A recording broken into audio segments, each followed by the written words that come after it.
MP Ranjith Reddy అన్న down down down down MP Ranjith Reddy అన్న down down MP Ranjith Reddy down down MP Ranjith Reddy down down MP Ranjith Reddy down down జై భారత్ జై భారత్.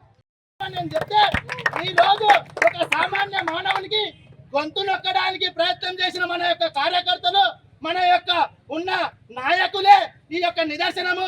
ఈ విధంగా అయితే బషీరాబాద్ ఏ విధంగా అభివృద్ధి చెందుతుందో మనమే ఆలోచన చేయాలి.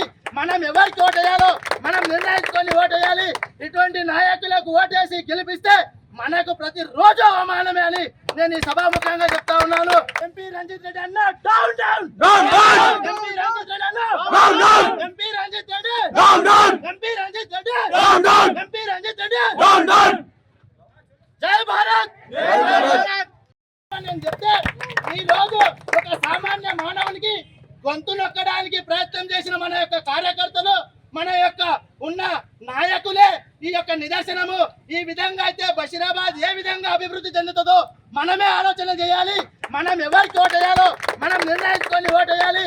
ఇటువంటి నాయకులకు ఓటేసి గెలిపిస్తే మనకు ప్రతిరోజు అవమానమే అని నేను ఈ సభాముఖంగా చెప్తా ఉన్నాను.